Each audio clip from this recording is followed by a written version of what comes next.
talisaa go'aankii ay keenaan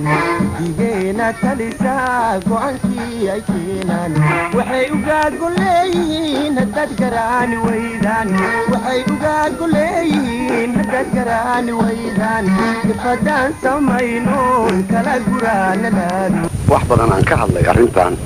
anna kala taliyay shacbiga Soomaaliyeed dhibaatooyinka dagaalka iyo fidnada iyo waxaan jira haddana waxay la tahay lagama maarmaan inay tahay inaan mar kasta aan ka daalin aan ku noqdo waxaan u jeedinayaa shacbiga Soomaaliyeed inay gartaan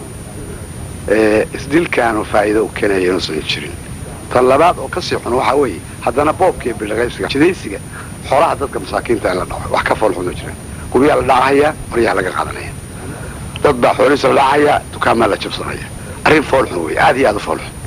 arrintaas waan ka hadlay hadda ka hor haddana waan ka hadlaya waxa ka sii xun waxa weeye dhiigga dadka oo la xalaaleysanayo qof aan waxba qabin oo Soomaaliya oo islaam ah in la dilo oo loo dilo muxuu ahaa ama waa kaas ama waa keer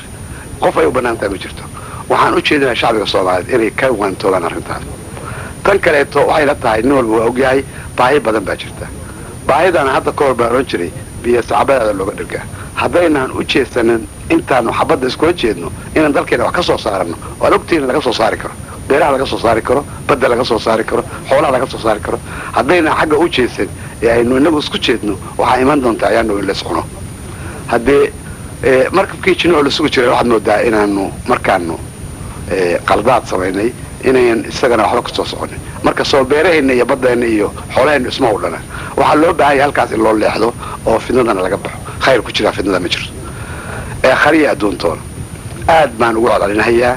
aniga oo runtii ka urxun inaan hadda ka hor 100 goor inta ka hadlay haddana aad moodo inaan cudurka jira usiin haddana waan ku xajinaya waan ku codcelinayaa inay u dhaqaaqaan inay beerahooda fashaan baddooda ka kalluunsadaan xoolahooda dhaqdaan dhibaatada tan ka baxaan ee dagaalka xabadana ay joojiyaan baan aad iyo aad ugu adkeynaya guulaystayaalo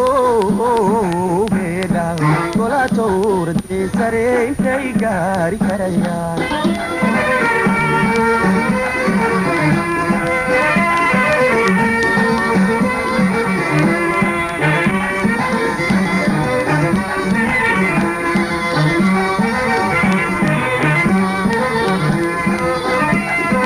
inta waxaan ku dhaafay barnaamijkii gaarka ahaa midkan waxaa idinku soo maqan warwixii dalka ay dibadda naga soo gaaray oo Soomaaliya dimuqraadiga ah ee Soomaaliya Jaalle Maxamed Siyaad Barre waxa uu